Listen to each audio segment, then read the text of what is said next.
With all of the unnecessary suffering currently happening here on Earth, one might think that, wow, there is a lot of evil in this world. But what is evil if it's not just an oversimplified blanket to cover what? What experiences or things one would need to witness in order to understand the root of evil? Well, I might actually be in a position to shed some light on this very topic. My name is Isabelle, and welcome to the download. So, I had a beautiful day yesterday, restful, uneventful, and went to bed. And I woke up in the astral planes, and I know I'm in the shadow realms because it's dark outside. Nighttime for me is working with the shadows. So I'm like, okay, what adventure are we going on tonight? I'm pleased to see that I'm with my family.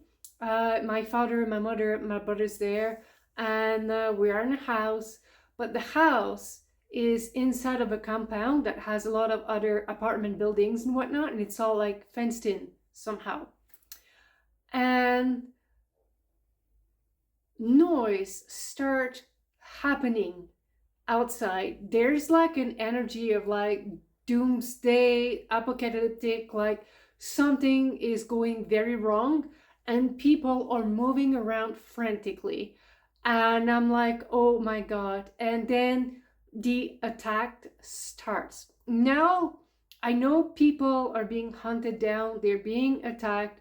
I have a situational awareness of it, but I get instantly surrounded by a white light, and I'm hearing the most demonic sound I ever heard in my life, like guttural sounds. And I'm like, super creepy, right?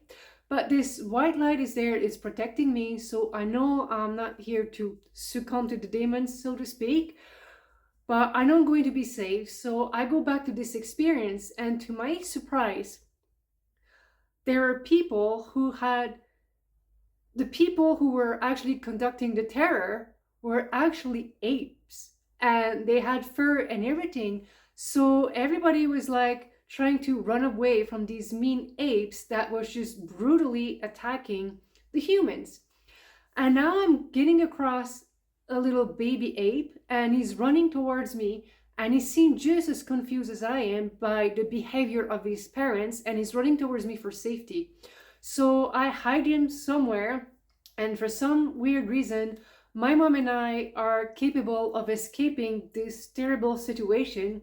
We end up in the parking lot, there's a parked car, and we're able to get inside of it. And as we're driving away from this madness into the sunrise, the lights coming, right? I'm like, oh my God, I like my brother didn't make it, my father didn't make it. And then I look at my mom, it's like, oh my God, my mom just lost her son and her husband. And then my empathy goes in overdrive and I just wake up. But ironically, I wake up calmly. Like you would think after such a seemingly like nightmare, I would be like covered in sweat or anything like that. But no. And I'm not even tired. Like it just feels so normal to me what I've experienced, and that's puzzling to me.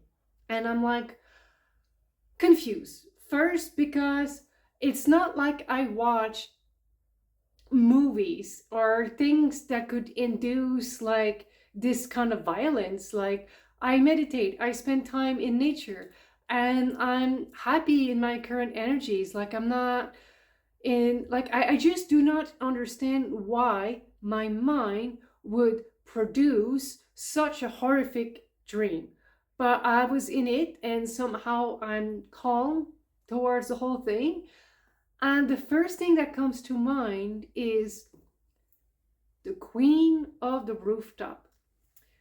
Queen of the Rooftop, it depicts someone in a spiritual community, like, or someone who's new to psychic phenomena, if you say, and they start developing the abilities to connect with other energies.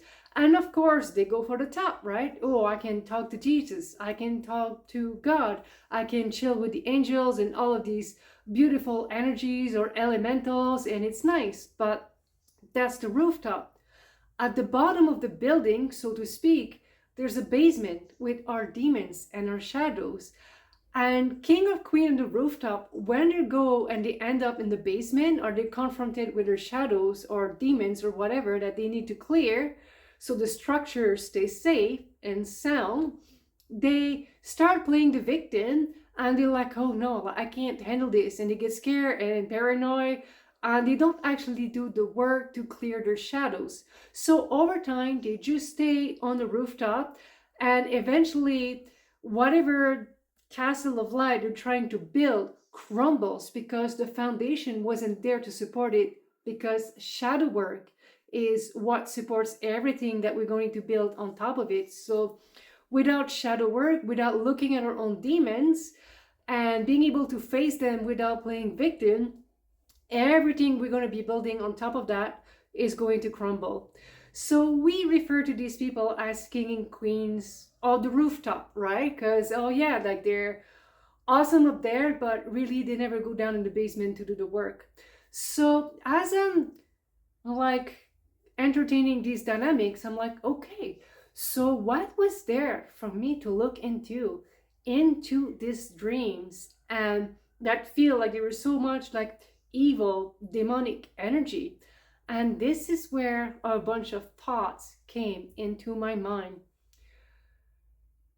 Just like the king and queen of the rooftop likes to connect with the ethers, so to speak, and beautiful energies and avoid the shadow work, we as humans have built an amazing civilization.